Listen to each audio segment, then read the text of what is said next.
Les risques existentiels qui menacent l'espèce humaine sont nombreux. Parmi les scénarios les plus probables, tous ne mèneront pas à son extinction, mais pourraient réduire sa population.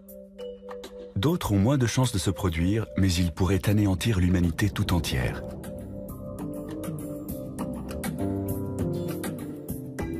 Dans notre liste des 10 scénarios pour une fin du monde au XXIe siècle, nous avons classé les dangers naturels de la 10e à la 6e place.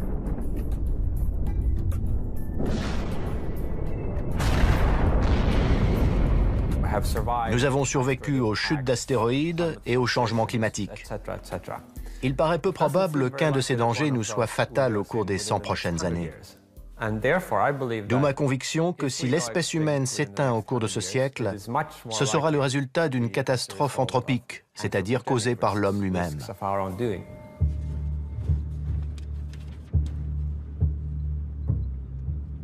De loin, Pripyat ressemble à n'importe quelle ville en béton construite en Ukraine dans les années 1970. Mais dès qu'on s'approche, le tableau change.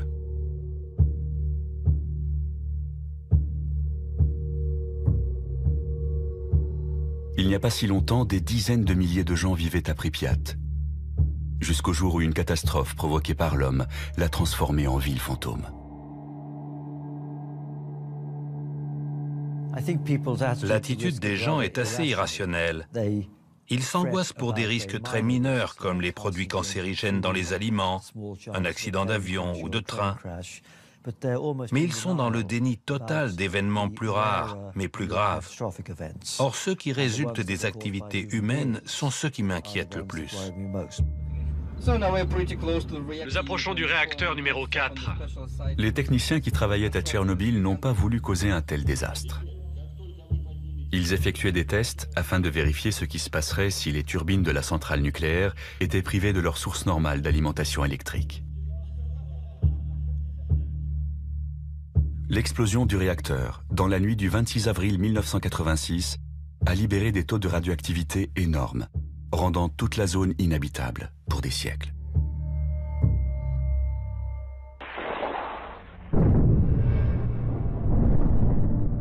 Se pose alors la question, serions-nous capables de provoquer un accident encore plus grave? Une catastrophe telle que l'humanité serait anéantie. Ce n'est pas une hypothèse délirante de dire que l'humanité va s'éliminer elle-même au cours de ce siècle. Je ne le souhaite pas, mais je prends en compte objectivement la puissance des technologies mises au point et le manque de fiabilité des hommes qui les conçoivent et les utilisent. Il y a une probabilité réelle pour que l'histoire de l'humanité prenne fin au cours de ce siècle. La seconde moitié de notre liste des scénarios de fin du monde recense ce qui pourrait résulter d'actions humaines.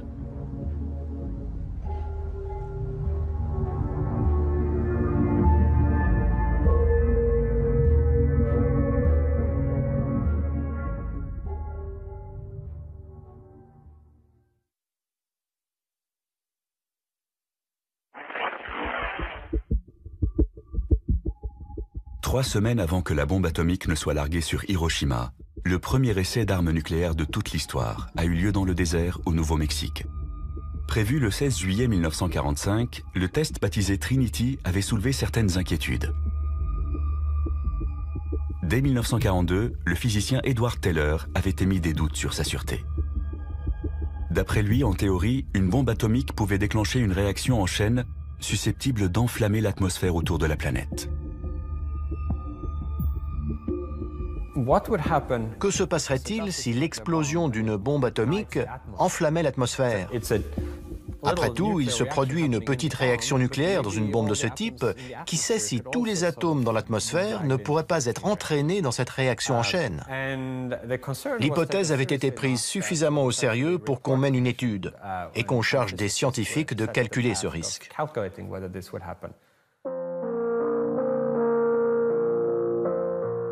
Aujourd'hui, les spécialistes savent dans quelles conditions un tel scénario pourrait se réaliser. Mais en 1945, les conséquences physiques de l'essai étaient mal connues et on ne pouvait pas écarter cette éventualité. Malgré tout, l'expérience a été réalisée.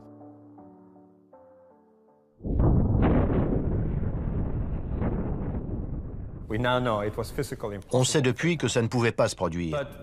Mais ça donne à réfléchir. Jusqu'à quel point pouvons-nous nous fier à nos calculs? Peut-on miser l'avenir de l'humanité sur leur exactitude?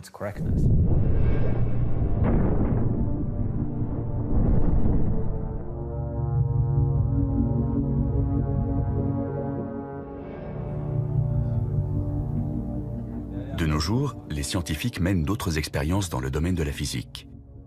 Ainsi, le plus grand accélérateur de particules du monde, qui se trouve au CERN à Genève, permet d'atteindre des niveaux d'énergie sans précédent.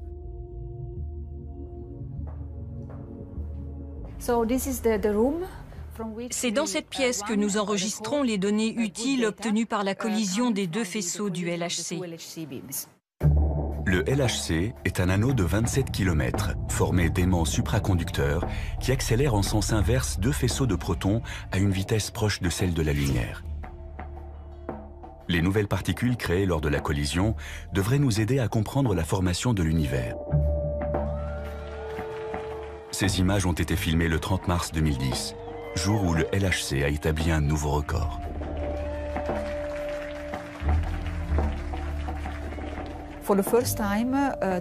Pour la première fois, les deux faisceaux ont été accélérés à une énergie de 3,5 TeV par faisceau.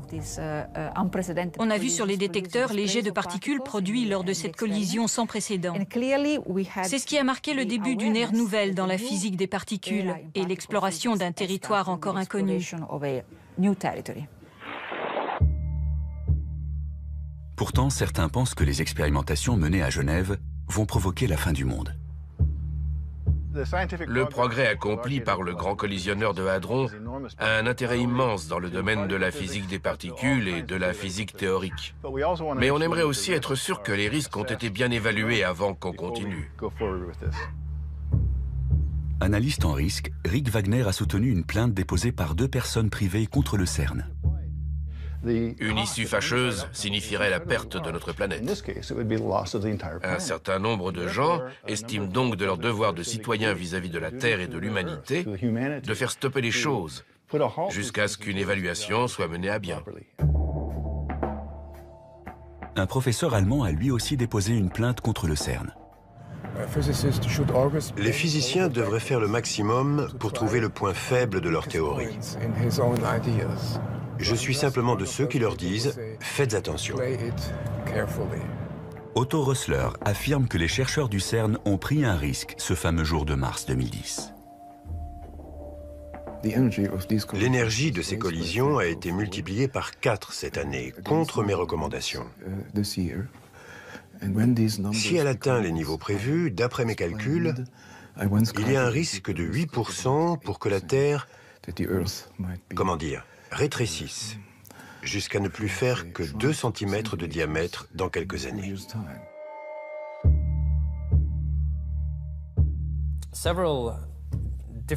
On a envisagé plusieurs scénarios possibles, en se demandant si les expériences en physique sur les très hautes énergies, comme celles menées dans le LHC, pouvaient poser un risque existentiel pour l'humanité.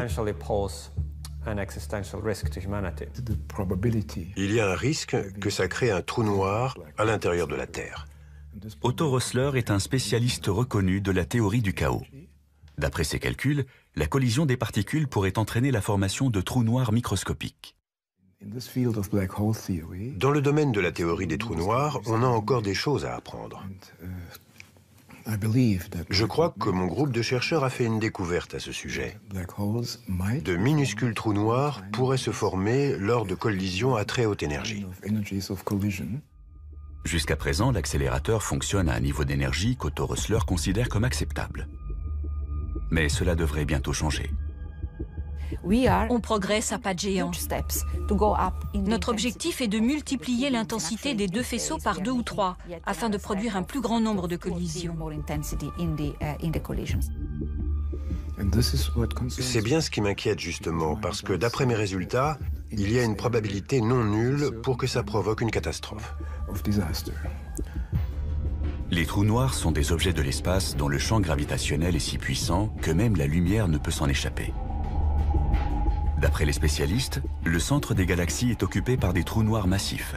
Et les étoiles massives s'effondrent pour former des trous noirs de taille moyenne lorsque leur carburant est épuisé. Mais en théorie, il pourrait exister des trous noirs infiniment petits. Si c'est le cas, les expériences menées à Genève pourraient en créer un. Fabiola Gianotti le reconnaît, c'est justement un des buts des chercheurs. La création de micro-trous noirs serait une découverte très importante. On y tient beaucoup. On pourrait produire ces particules à condition qu'il existe des dimensions spatiales supplémentaires, des dimensions microscopiques. Dans ce cas, la fabrication de micro-trous noirs serait possible, mais comme ils s'évaporeraient instantanément, ça n'engendrerait aucun risque. Pour Otto Rössler, au contraire, ces trous noirs artificiels posséderaient des propriétés différentes de ceux qu'on trouve dans l'espace. Le résultat de mes calculs montre qu'ils ne disparaîtront pas. S'ils sont assez lents pour rester à l'intérieur de la Terre, ils finiront par la dévorer de l'intérieur. Reste à savoir combien de temps cela prendra. Si l'on en croit le scénario d'Otto Rössler, un trou noir artificiel traverserait le champ magnétique de confinement de l'accélérateur de particules. Sous l'effet de la gravité, le trou noir serait attiré au centre de la Terre, où il grossirait en absorbant les atomes autour de lui, d'abord lentement, puis de plus en plus vite.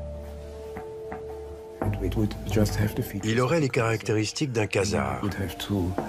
Il produirait deux jets d'énergie dans deux directions opposées qui finiraient par fuser de la Terre. C'est là qu'on se rendrait compte de la présence de cette machine qui finirait par avaler la Terre de l'intérieur plus ou moins rapidement.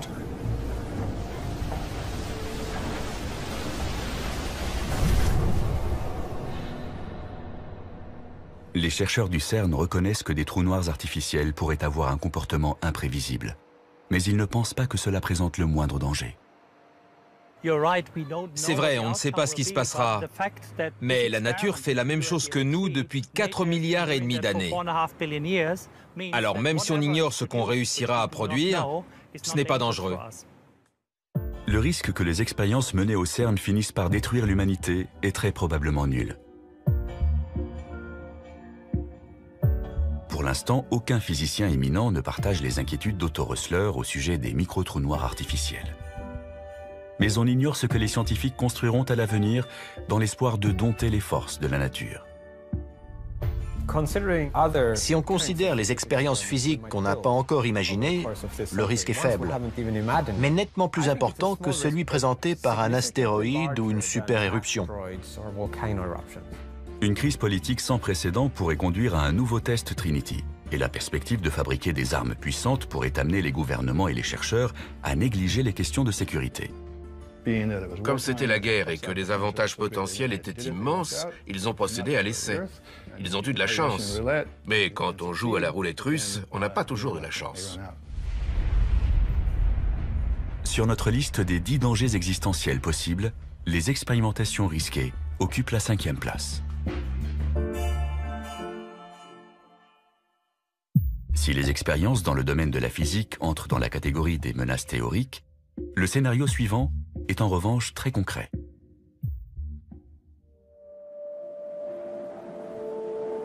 C'est l'été en Antarctique, en ce mois de janvier 1909. Il fait moins 50 degrés et l'explorateur Ernest Shackleton, qui tentait de rejoindre le pôle Sud, a été contraint à l'abandon. Sur le chemin du retour, il découvre quelque chose qui va transformer à jamais notre perception du continent de glace. Un morceau de bois fossilisé, mais aussi un fragment de grès qui porte l'empreinte d'une plante. Il n'y a qu'une seule explication possible à la présence de ces deux éléments. Il fut un temps où cet environnement aujourd'hui désertique était couvert d'une forêt vierge.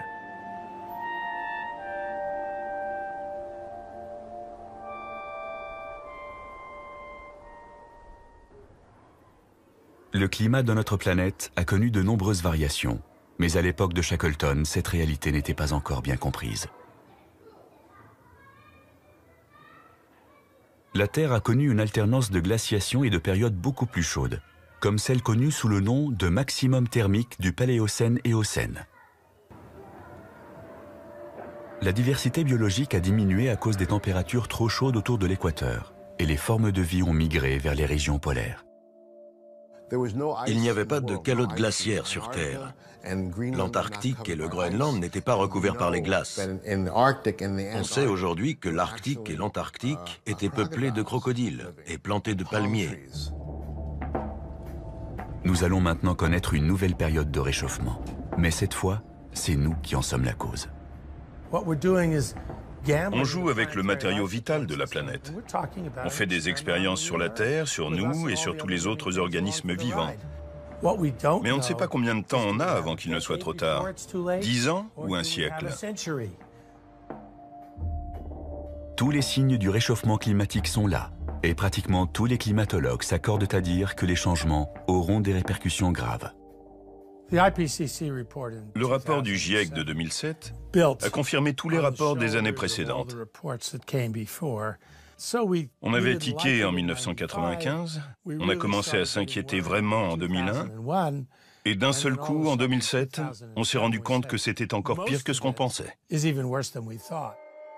On ignore jusqu'à quel point la situation risque de se dégrader. Les scientifiques craignent que nous dépassions une limite au-delà de laquelle les changements seront irréversibles. C'est ce qu'on appelle le point de basculement. Dans l'état actuel des choses, je n'exclus pas que la fonte des glaces qu'on enregistre au Groenland ait déjà créé une situation irréversible. Mais on ne s'en rendra pas compte avant 25 ou 50 ans. Une fois que la machine est lancée, on ne peut plus l'arrêter. C'est le point de basculement. Les études paléoclimatiques ont montré que nous allons peut-être connaître une hausse brutale des températures mondiales. Il y a 55 millions d'années, à l'époque où les fossiles retrouvés par Ernest Shackleton se sont formés, le même scénario s'était produit. Il y a eu un réchauffement relativement rapide, peut-être autant que celui que nous avons déclenché en émettant plus de CO2 dans l'atmosphère. On associe généralement l'effet de serre avec la petite molécule de dioxyde de carbone. Pourtant, il existe d'autres gaz à effet de serre. Par exemple, le méthane, 20 fois plus nocif. Les chercheurs pensent que le réchauffement qui s'est produit il y a 55 millions d'années est dû à une hausse brusque des concentrations de ce gaz dans l'atmosphère. Les climatologues craignent que nous n'atteignions le point de basculement dans les régions où des dégagements de méthane peuvent se produire.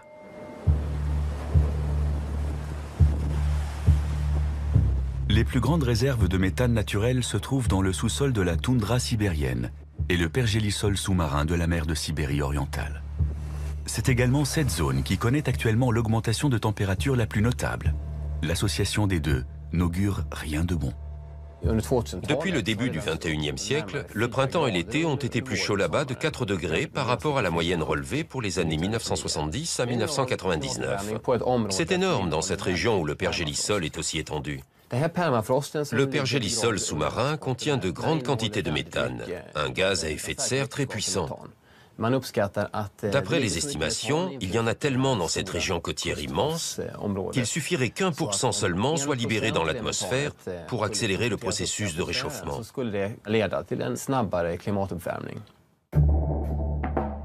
Örjan Gustafsson a pris part récemment à une expédition dans la mer de Sibérie orientale.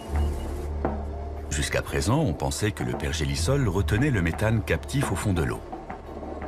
Mais le professeur Gustafsson a constaté que ce n'était plus le cas.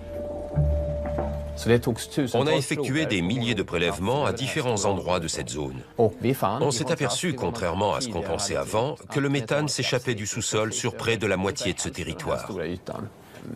La quantité de méthane émise dans l'atmosphère équivaut à 8 millions de tonnes chaque année.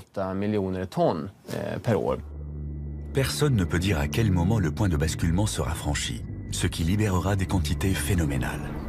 Tout dépend de notre capacité à réduire nos émissions de gaz à effet de serre.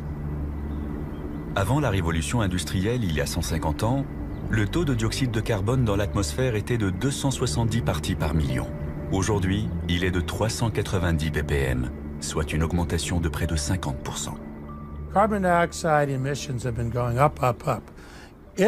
Les émissions de CO2 n'ont cessé de croître. Si on continue à ce rythme, on atteindra certainement un taux de 800 à 1000 ppm à la fin de ce siècle. Je n'hésite pas à le dire, ce serait une catastrophe. Steven Schneider est un des principaux experts du panel des Nations Unies sur le climat. Il a tenté de savoir comment notre planète réagirait dans un tel cas. Avec un taux de 1000 ppm, le réchauffement serait de plus de 4 degrés, peut-être même 6 ou 8. Il y aurait une déglaciation au Groenland, avec une montée du niveau des mers de 5 à 10 mètres, des ouragans plus fréquents et des super incendies.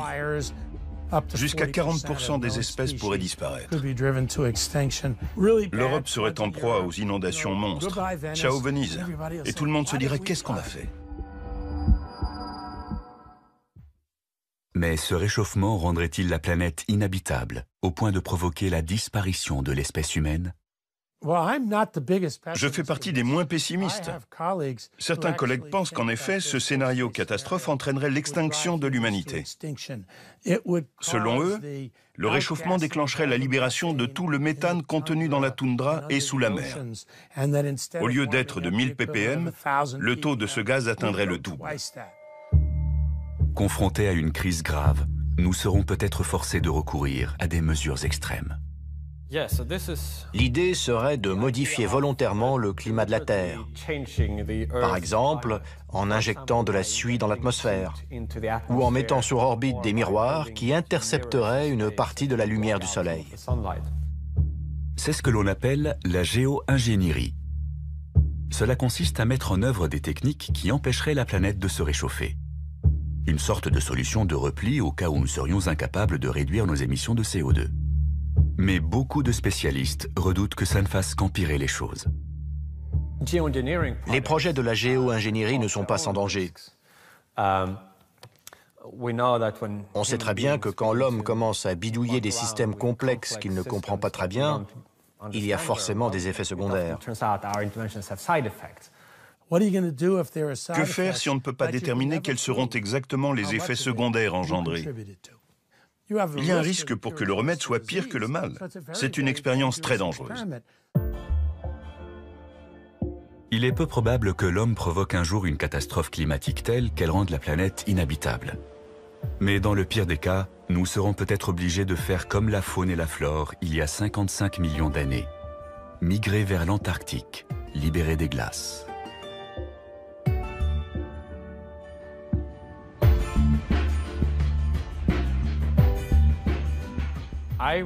Je dirais que le risque est plus élevé que tous ceux que nous avons examinés précédemment.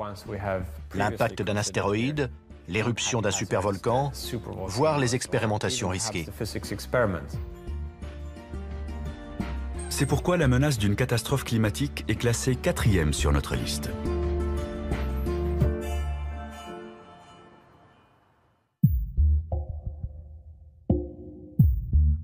Dans un passé récent, aucun risque n'a été aussi réel que le suivant.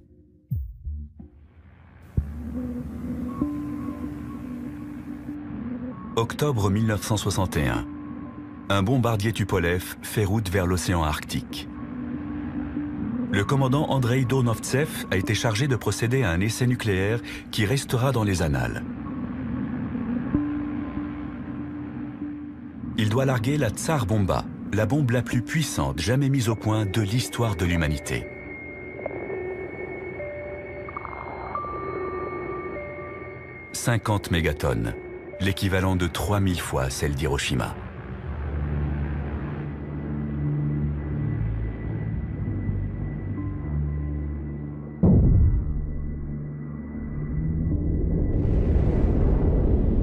Le champignon atomique s'élève à plus de 60 km de haut. Et l'onde de choc fait 3 fois le tour de la planète avant de ne plus être perceptible.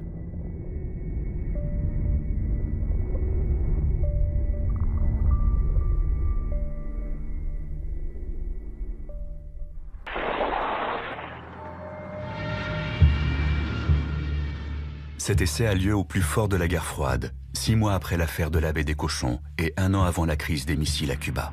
Des événements qui auraient pu déboucher sur une 3e guerre mondiale. Dans les années 1970, il y avait plus de 70 000 armes nucléaires dans le monde. Aujourd'hui, cet arsenal est sensiblement plus modeste, mais il reste encore des milliers de missiles américains et russes. Il suffirait d'appuyer sur un bouton pour déclencher l'apocalypse. Ce point représente la puissance explosive cumulée de toutes les bombes larguées pendant la Seconde Guerre mondiale, entre 2 et 3 mégatonnes et 15 millions de victimes. Tout le reste, c'est la puissance explosive de l'ensemble de l'arsenal nucléaire aujourd'hui. On pourrait croire qu'en cas de guerre nucléaire, le principal danger viendrait de cette puissance et des niveaux de radioactivité mortels. En réalité, les répercussions les plus graves seraient causées par autre chose. Une bombe nucléaire, c'est un petit bout du Soleil sur Terre pendant une fraction de seconde. L'éclat est tellement brillant qu'il agit comme une allumette et brûle absolument tout dans un rayon d'une dizaine de kilomètres. La fumée de ces incendies resterait dans l'atmosphère pendant de nombreuses années. Ça bloquerait la lumière du Soleil et le refroidissement et l'obscurcissement provoqueraient alors un bouleversement climatique.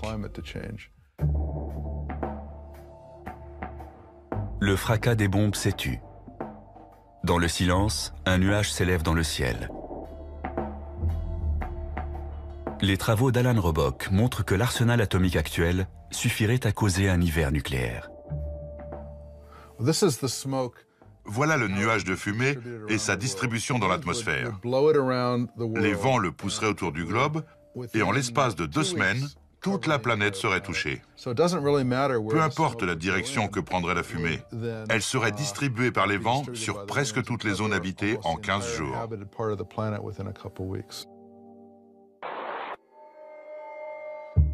D'après cette simulation, les températures resteraient négatives même pendant les mois d'été. Ça, c'est le premier été après la formation du nuage, le deuxième et le troisième. Pendant tout ce temps, les températures seraient négatives. On aurait un vrai hiver nucléaire. L'agriculture serait stoppée, il ferait froid, sec, et il n'y aurait pas de lumière, et la majeure partie de la population mondiale mourrait de faim.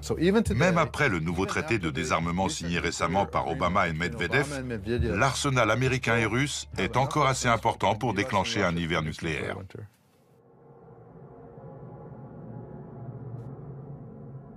La guerre froide a pris fin au début des années 1990 et la situation politique est nettement moins tendue. Mais on ne peut pas pour autant écarter l'éventualité d'un nouveau conflit. Il ne faut pas se faire d'illusions. Ce n'est pas parce que la guerre froide s'est terminée sans incident nucléaire que nous sommes à l'abri de ce danger.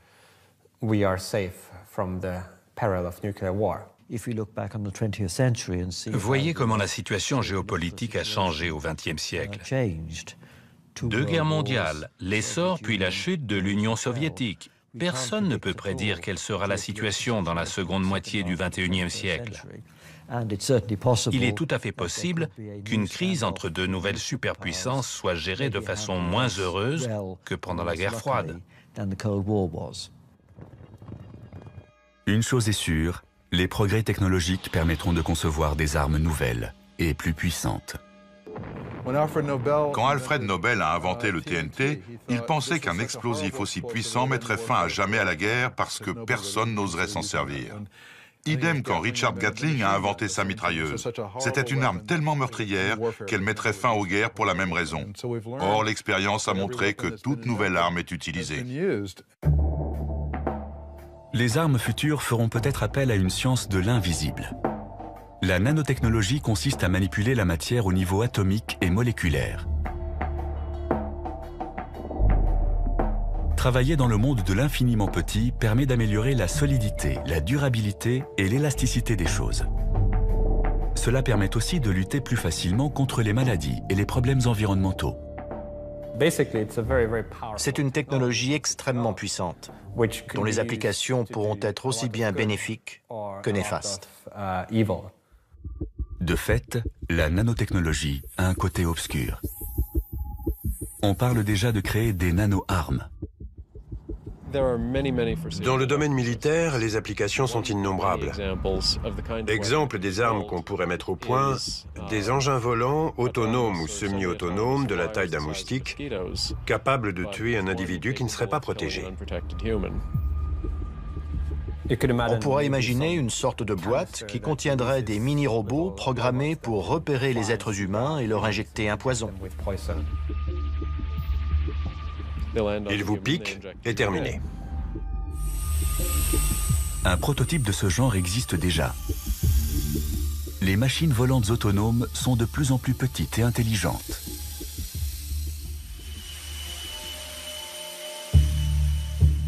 Les pires scénarios sont envisageables. On peut aussi imaginer des machines microscopiques qui se comporteraient comme des bactéries.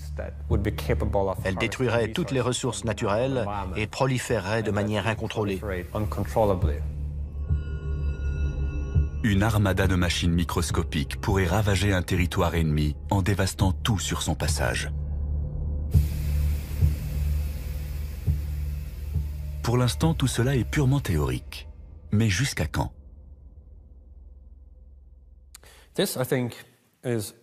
C'est l'un des principaux risques existentiels qui nous menacent. Pour le moment, il est de zéro, car nous ne disposons pas d'armes nanotechnologiques susceptibles de mettre l'humanité en danger. Mais ce sera un risque à l'avenir.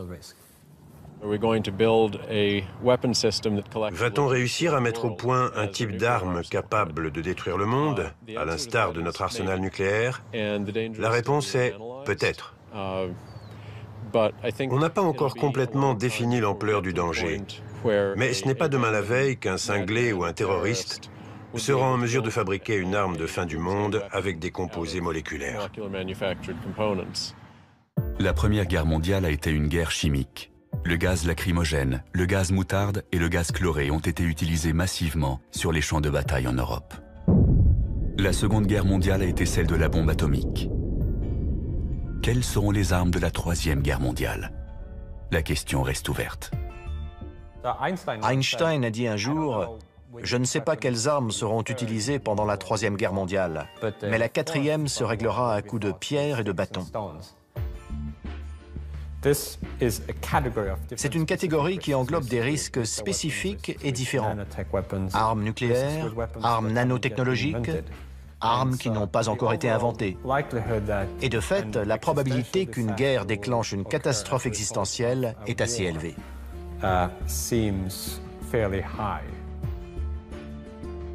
La menace d'une guerre apocalyptique arrive donc en troisième position sur notre liste.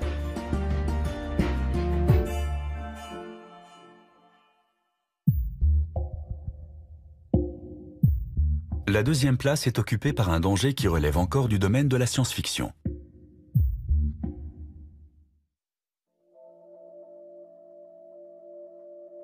On pensait que c'était impossible jusqu'à ce jour de 1997 où le champion du monde d'échecs a été battu par un ordinateur. La partie qui a été la plus suivie de l'histoire a été la deuxième du match entre Garry Kasparov et Deep Blue, le 4 mai 1997 à New York. C'est celle qui a été la plus serrée. Au cours de cette deuxième partie, le superordinateur Deep Blue joue un coup qui prend le champion totalement au dépourvu. Pour répliquer, celui-ci prépare alors un piège, certain que l'ordinateur va tomber dedans. Kasparov a utilisé cette variante pour obliger l'ordinateur à prendre son pion. Après avoir étudié le jeu, il s'était dit « Je vais lui proposer un petit œuf de Pâques, il sera content ». Mais la machine ne se comporte pas comme ses adversaires habituels. Après 2 minutes de calcul, Deep Blue joue un coup qui va causer la perte du champion. Au 37e coup, l'ordinateur refuse. « Non merci, je n'ai pas faim pour l'instant, je le garde pour plus tard ». Il n'a pas l'intention de manger rapidement toutes les pièces de son adversaire. Au lieu de ça, il opte pour une stratégie à long terme. Le coup 37 est complètement inattendu. Plus tard, Kasparov dira que la machine semblait avoir fait preuve d'intelligence humaine.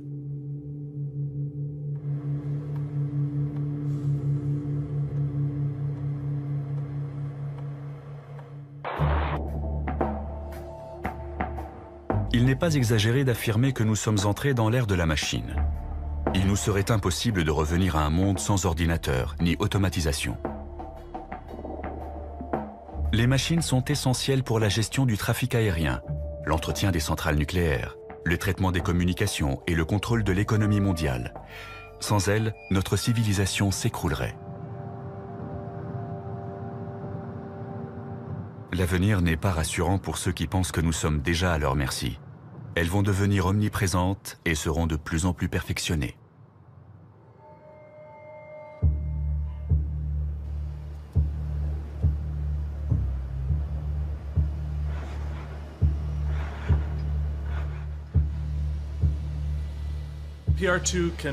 PR2, c'est ouvrir une porte, brancher une prise, prendre une boisson dans le réfrigérateur et plier des serviettes.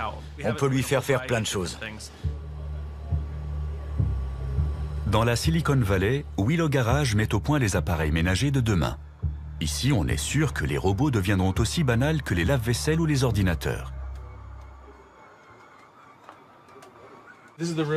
C'est ici qu'on assemble tous nos robots. Nous sommes convaincus qu'ils peuvent améliorer la qualité de vie des gens. On les verra bientôt dans les maisons et sur les lieux de travail. Un lave-vaisselle, c'est un robot très spécialisé. Imaginez un robot polyvalent qui lave la vaisselle, mais aussi la range ou la sort du placard. Tout d'un coup, ça devient beaucoup plus intéressant. Mais les machines pourraient-elles devenir perfectionnées et autonomes, au point de représenter une menace pour l'humanité? Pourrait-elle un jour se retourner contre nous, comme on le voit dans les romans et les films de science-fiction? Aujourd'hui, les robots en sont encore au premier balbutiement. Ils ont tout juste appris à marcher, mais on devine déjà de quoi ils seront capables à l'avenir. On les imagine aisément manipulant une arme, et plus seulement une boisson ou un ballon.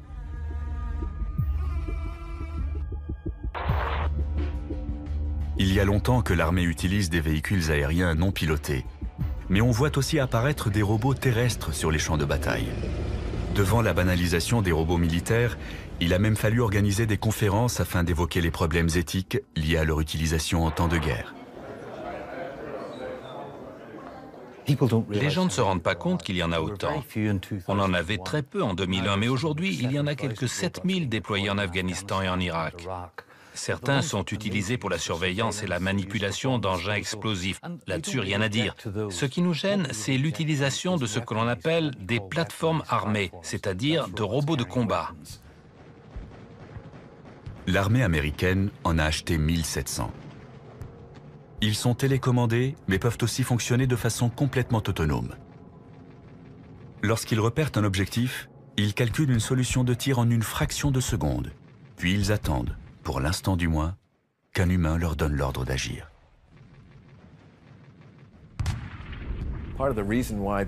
Ces systèmes sont autonomes parce que le rythme de la guerre a changé. Les hommes n'ont plus toujours le temps de se concerter avant d'attaquer un objectif.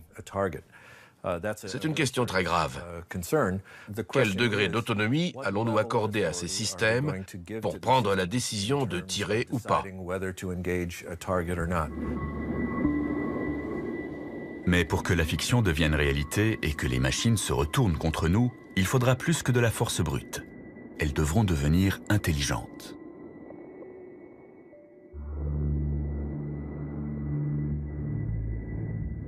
La communauté scientifique est divisée sur la question.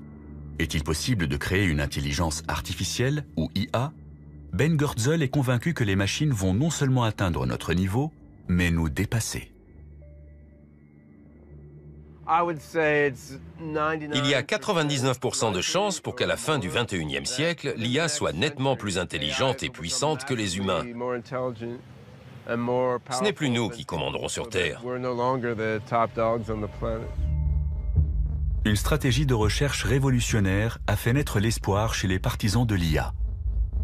Des scientifiques tentent de créer une version numérique du cerveau humain. Synapse par synapse, cellule par cellule, le cerveau est converti en 1 et en 0. Si l'expérience réussit, cet esprit numérique pourrait s'avérer plus performant que son équivalent biologique. Un esprit numérique peut surpasser un cerveau humain dans de nombreux domaines. Il peut être plus intelligent et plus respectueux de l'éthique que l'homme. Il peut aussi être davantage capable de se corriger et de s'améliorer.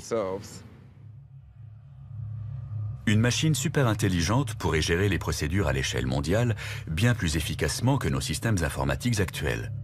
Mais la collaboration avec des machines est peut-être un pari dangereux.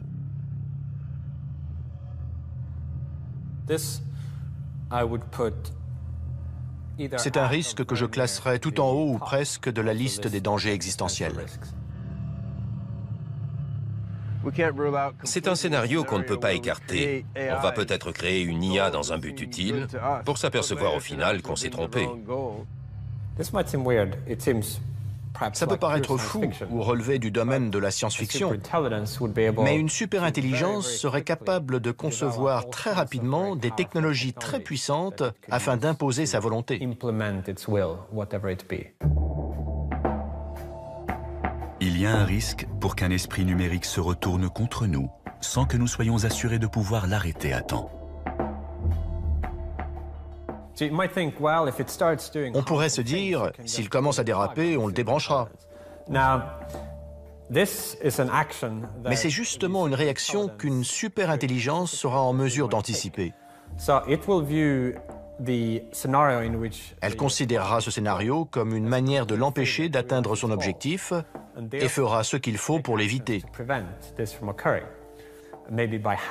Elle pourrait, par exemple, s'introduire dans le réseau Internet de façon à envoyer un peu partout des copies d'elle-même, ou prendre le contrôle d'engins robotisés pour s'emparer du pouvoir. Au cas où nous ne serions pas d'accord avec son objectif, l'IA pourrait se servir des robots du futur pour nous empêcher d'appuyer sur le bouton arrêt. Et si nous prenions les armes, elle pourrait décider que la solution la plus simple serait de se débarrasser de nous.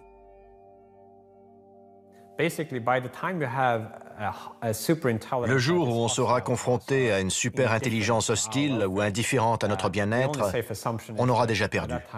C'est une certitude. C'est pour ça que la première qu'on fabriquera devra être une superintelligence amicale. Comme avec toutes les autres catastrophes existentielles, on n'aura pas droit à un deuxième essai. Il ne faudra pas se tromper.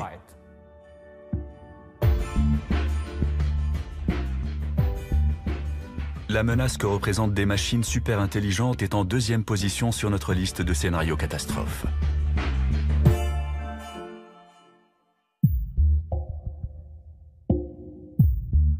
Et voici maintenant le numéro 1.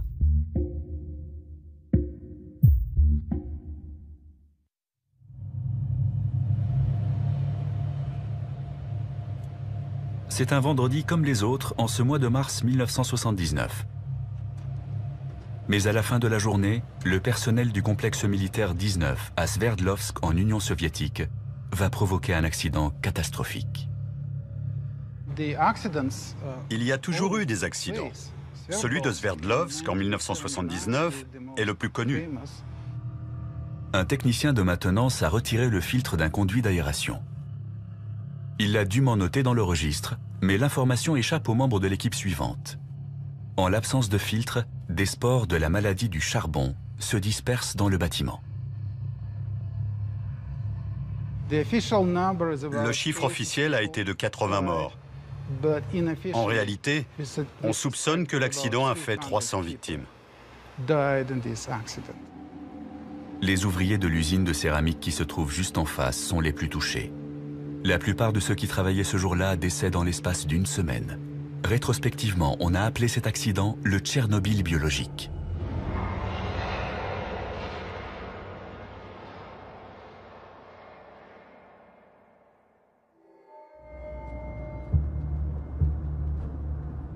Les superpuissances de la guerre froide ont officiellement mis un terme à leur programme d'armes biologiques.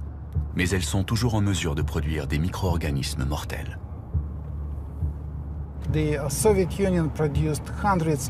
L'Union soviétique a fabriqué des centaines de tonnes d'armes biologiques, croyez-moi. De quoi tuer toute la population mondiale. En se fondant sur cet exemple, on peut penser qu'un pays doté de ressources modérées serait capable de produire une quantité importante d'armes de ce type. Entre 1976 et 1986, cet homme était responsable du laboratoire secret soviétique Vektor à Novosibirsk. On a tenté de modifier des virus en introduisant des fragments synthétiques d'ADN dans leur matériau génétique. L'idée était de les rendre plus puissants, d'en faire des tueurs dotés d'une plus grande virulence. Le laboratoire de Sergueï Popov a mis au point une nouvelle souche de la peste qui résiste aux 10 antibiotiques les plus utilisés, ainsi qu'un virus de la variole particulièrement ravageur.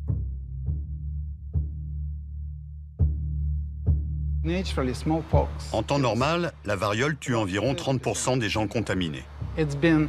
Il a été prouvé de façon expérimentale, dans le cadre d'un de mes projets, qu'il était possible de créer un virus avec un taux de mortalité de 100%. En manipulant le code génétique, il est désormais possible de créer de nouveaux organismes vivants. Ce domaine de la recherche a été baptisé biologie de synthèse ou biologie synthétique. Beaucoup espèrent qu'il aidera l'humanité à faire face à de nombreux problèmes. Ce qui intéresse les chercheurs, c'est d'utiliser la biologie de synthèse pour dépister les tumeurs dans le corps et aussi nettoyer des sites irradiés. Notre imagination sera la seule limite dans ce domaine. Mais ce qui motive les investissements dans ce secteur, c'est l'espoir de pouvoir mettre au point un nouveau carburant pour les voitures et les avions avant que les réserves de pétrole ne soient épuisées. Cette herbe va être modifiée génétiquement afin qu'elle pousse plus vite et plus haut. Ensuite, une superbactérie créée synthétiquement la transformera en un biocarburant. Notre but est de copier des gènes de n'importe quel organisme pour fabriquer un carburant renouvelable. L'immense potentiel de cette technologie suscite cependant de nombreuses inquiétudes. Elle présente un risque grave. Imaginons que des scientifiques soient en mesure de créer des organismes qui finissent par évincer les formes de vie naturelles. S'ils venaient à s'échapper par accident d'un laboratoire, ils pourraient proliférer de manière incontrôlable. Quelles seraient les conséquences pour les écosystèmes? On n'en sait rien. Les risques sont nombreux. On ne peut pas être sûr à 100% qu'on n'introduira pas involontairement dans la nature un microbe génétiquement modifié. C'est pour ça qu'on travaille à doter ces organismes de circuits automatiques d'autodestruction, de façon à ce que les microbes en question se suicident s'ils sont disséminés dans l'environnement.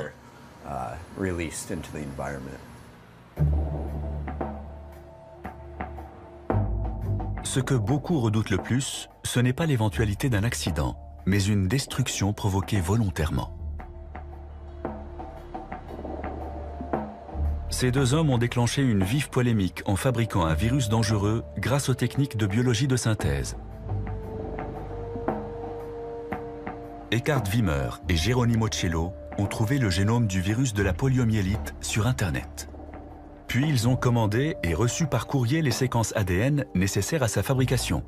Avec du matériel standard de laboratoire, ils sont ensuite parvenus à recréer ce virus mortel. Ça veut dire que si on y arrive avec un petit virus comme celui de la polio, on pourrait aussi le faire un jour avec celui de la variole. L'intention de ces virologistes n'était pas de propager la polio, mais de montrer combien il était facile de fabriquer un virus. Beaucoup de gens ont été atterrés. À l'époque, le grand public s'était ému à l'idée que ça puisse être mal employé et que Ben Laden dispose d'une recette qui lui permette d'anéantir la population des États-Unis. Eckhard Wimmer et ses collègues ont synthétisé le virus de la polio uniquement pour montrer que c'était possible. Cette technologie deviendra bientôt très accessible, alors on s'inquiète à l'idée que certains en fassent un mauvais usage. Les technologies sont de plus en plus puissantes, en particulier les machines qui permettent de synthétiser l'ADN. Bientôt, ces techniques seront accessibles à tous ceux qui voudront se les procurer d'occasion sur eBay pour quelques milliers de dollars. À moins qu'on se décide à faire quelque chose, dans 10, 15 ou 20 ans, n'importe qui pourra fabriquer sa propre version du virus de la variole ou du virus Ebola. Sergei Popov est convaincu que nous serons confrontés à des formes de vie artificielle encore plus menaçantes.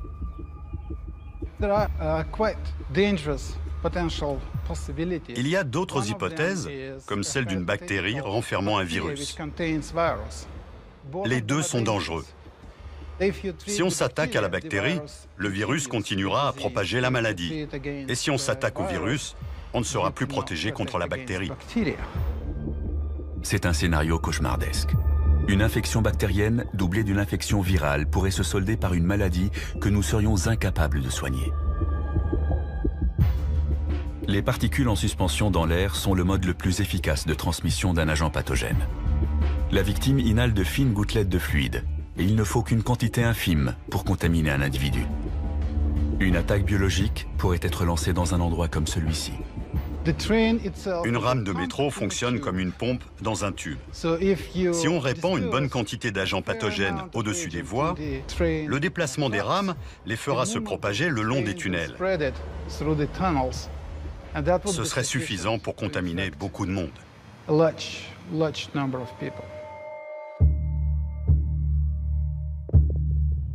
Des fanatiques religieux pourraient organiser des attentats biologiques un peu partout dans le monde.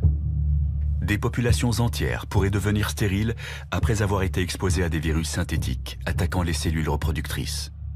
Une superbactérie pourrait détruire toutes les plantes et anéantir la production de nourriture.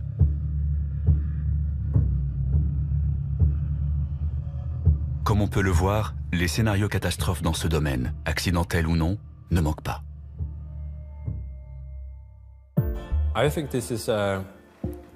C'est le principal risque existentiel. Si un tel pouvoir devait devenir accessible à tout le monde, il est évident que certains voudront l'utiliser à des fins de destruction. Les méchants pourraient être n'importe qui.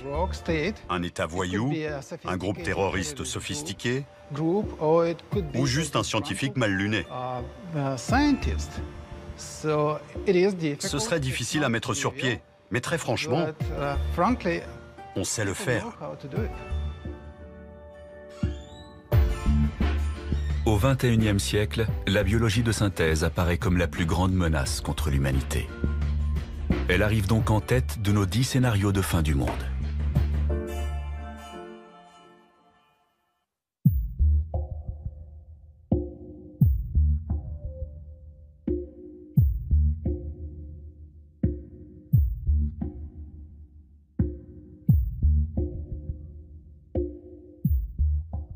Notre liste est enfin complète.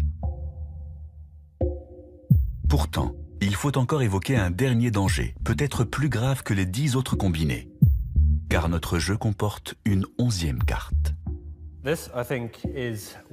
Cette carte rentre dans la catégorie des risques existentiels majeurs.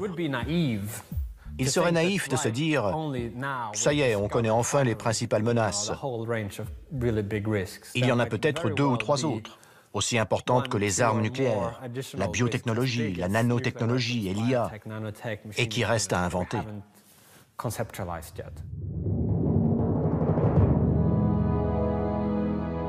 Le sort de Pripyat nous donne un aperçu de ce que serait l'avenir dans un monde où les hommes auraient disparu.